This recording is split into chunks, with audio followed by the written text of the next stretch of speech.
I'd really like my car to sound like that.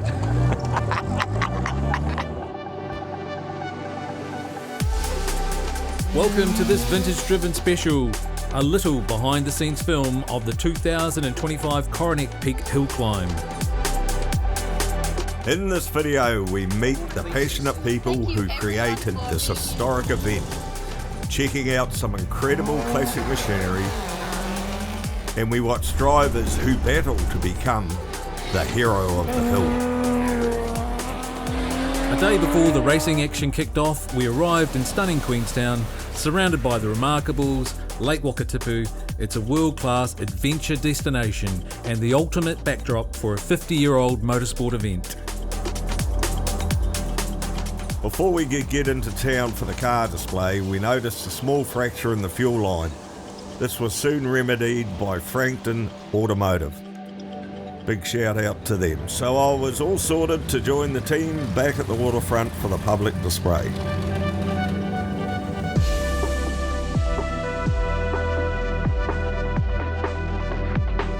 It's hard to make a silk purse out of a sow's ear. The Queenstown Car Club initiated a public display of a few race cars right in the heart of town. It was fantastic to see the public getting up close, snapping photos and even jumping in the driver's seats. Then we were off to prepare ourselves for the next day's race. Don't forget to subscribe to the channel and give us a like. It genuinely helps us build our vintage car channel so we can keep bringing you along for more car adventures just like these.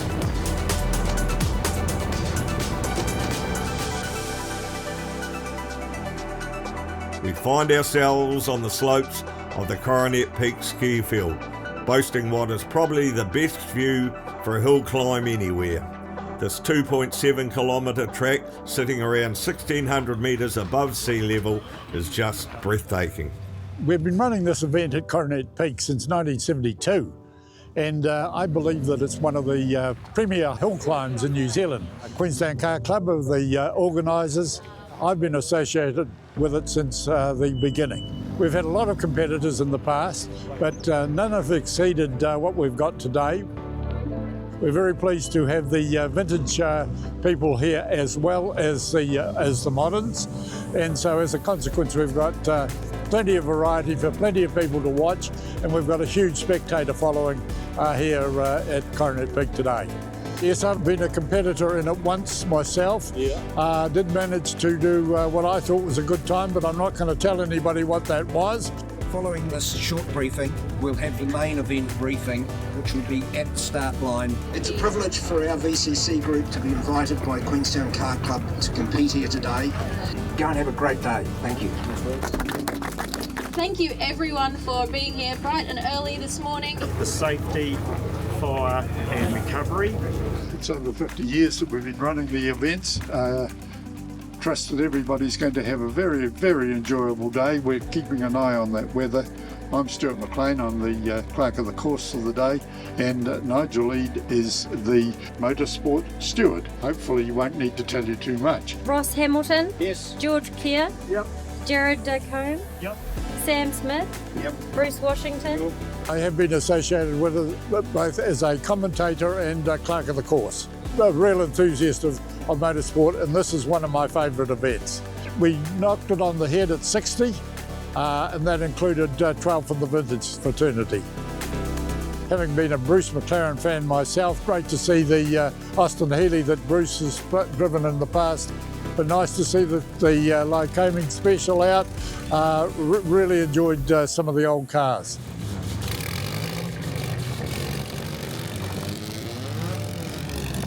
And my involvement started back in the early 70s when a committee of 5 people belonging to the Queenstown Car Club, or Wakatipu Car Club as it was known then, looked at the possibility of running a hill climb up Coronet Peak.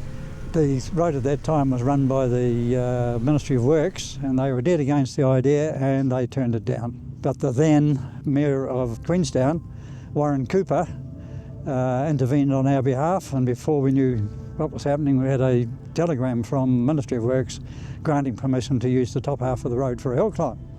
So we proceeded forthwith. There was quite a bit of organisation to do that we hadn't planned on.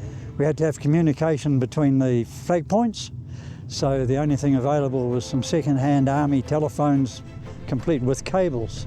Volunteers had to run the cables all the way up the hill with a telephone at every flag point.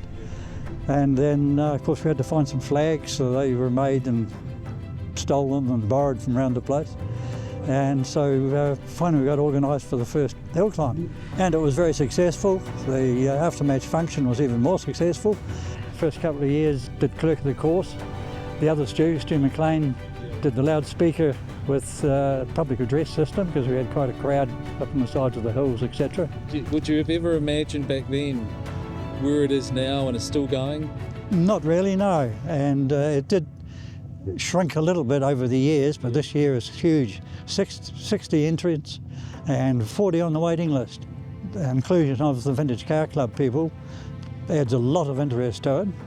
And I was very fortunate to bring my old Morgan sports car, but they allowed me to drive up and down the hill as Tally and Charlie, which I've thoroughly enjoyed. Yeah, good on you. So there we go, and I hope I can keep coming back for a few years yet.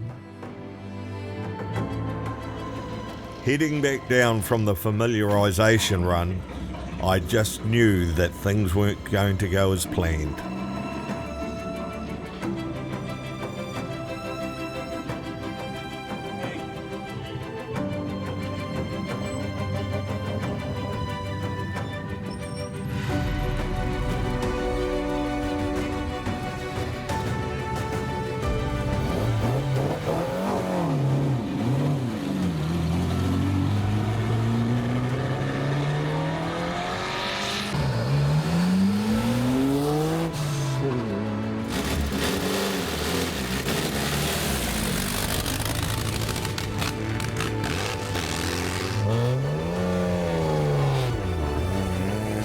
We've also uploaded immersive 360 videos of the climb to catch the views and hear these engines roaring up the course. Well, maybe not quite roaring in our case.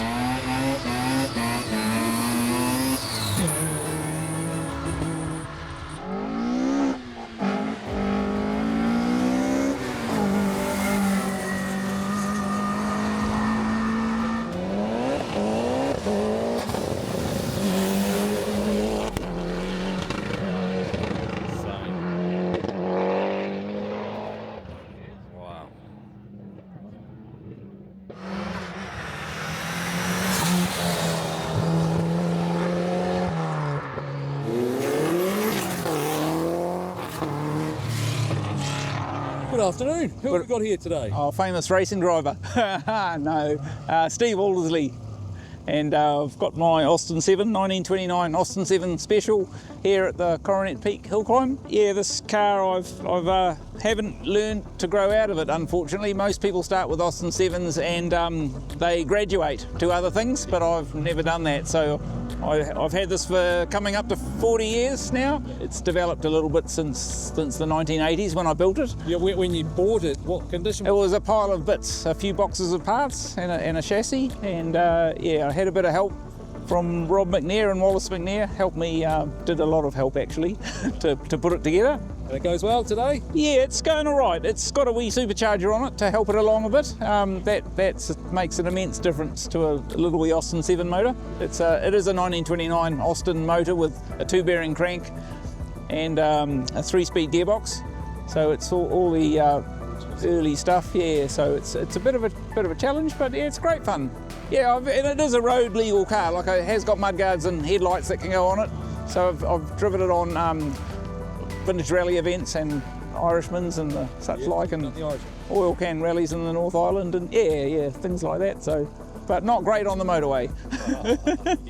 And it's got a make-believe independent front suspension, which was a mod that they did in the 50s on these to try and lower the chassis a bit.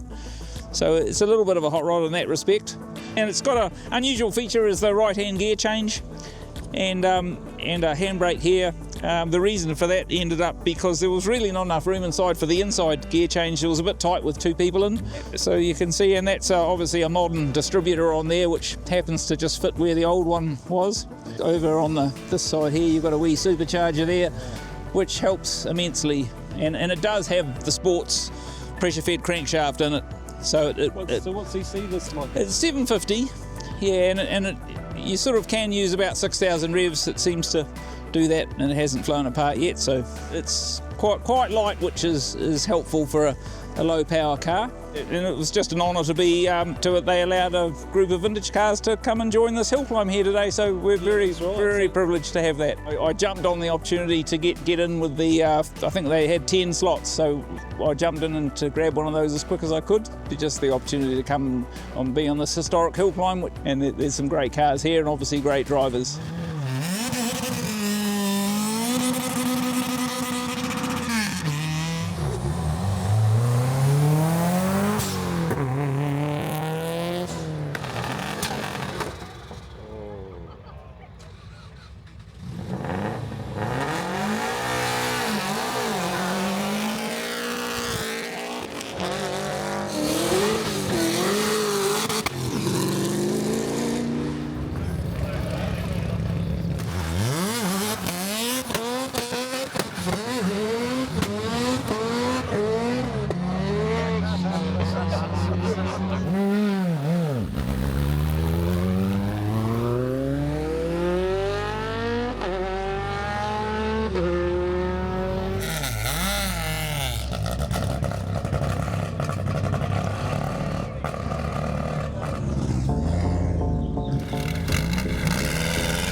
The wild.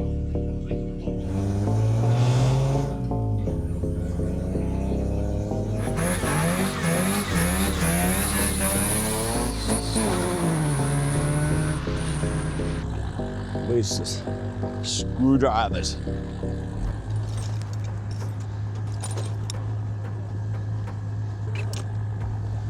Russell, how are we getting on today? Not too good, really. We're running at the back of the pack, right at the back, with a tail wagging the dog, to be fair, at the moment. We're missing on the two front cylinders. So we'll just try and turn a couple of these little screwy things underneath the carburetor and see if we can lean her out a bit. We are running at altitude. So, yeah, we'll tweak a couple of things up and see what happens. How'd your first run go? Shit hot. We got up and we got back. That was about all. But, yeah, no, it... Just missing a bit on the... It's certainly missing a lot. Oh, dear. We're running on 2. But anyhow, it's we're 4 seconds behind Brucey, which isn't... That's great. It's, you know, my money's not looking too sound with Brucey, but we'll see what happens. While Russell twiddles with screwy things, why don't you head over to find us on our brand new Facebook page. You'll find extra updates, photos, and behind the scenes stuff that doesn't always make it onto our YouTube channel. Good afternoon, who have we got here today? Hi, I'm Grant, Clearwater, and I'm here with the ex-Bruce McLaren Austin Healey at Coronet Peak. We just come to give it a bit of an airing. Yeah. Fantastic event, fantastic place to have an event, and just having a bit of fun. Nice to see an old car to show people where it came from. Yeah. You know, show the history of it all. Yeah. And this particular car is your car? This is my mother's car. Stunning, isn't it, really? First time up the hill here? For the car it is. Yeah. I've been here 3 or 4 times. Yeah. But this is a car my dad restored. 3 of these Healeys were imported about 1953. They were running the New Zealand Grand Prix and then they were sold off. Yep. McLaren's brought this car, this car was originally driven by Ross Jensen. So McLaren's brought it off Ross Jensen and then they ran it for 3 or 4 years. First of all, it was Les McLaren, known as Pop. Yeah. He owned it and ran it, and then his boy turned out to be a little bit faster than the old man. Yeah. So Bruce got to drive it. Yeah. And they did quite a few events right through the country, Grand Prix and club events. It's had a massive history between like when Bruce raced it and when my dad brought it. My dad brought it in '74. Yep. And there's probably not many trucks that it hasn't been under, edges it hasn't been through. There's been a lot of incidents. It's got a huge amount of stories. Yeah. Yeah. Well, it's good to still survive to tell another story. Second life, second chance. Yeah. Yeah. Oh, it's fantastic. Looks beautiful. Lovely colour. Yeah. Thank you. It's all about the incredible cars and the people we meet, mixed with the sheer frustration and drama of vintage machines that don't always behave. The 28 Speedster just refused to clear its throat, misfiring heavily on the way to the summit. The problem was found later just to be dirty fuel tank and dirty carburetors.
Meanwhile, Brucey was charging up the course in his 1929 Chrysler when his fan belt decided to fly off. Honestly, Brucey losing a fan belt on a run has become a bit of a consistent theme for us.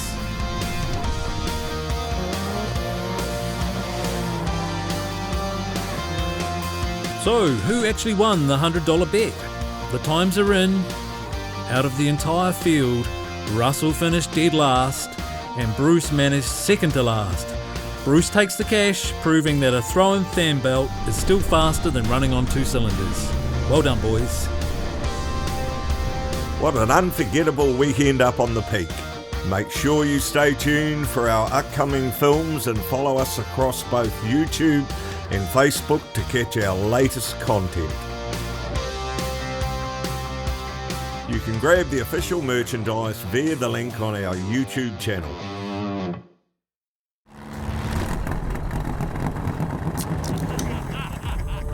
Stop recording.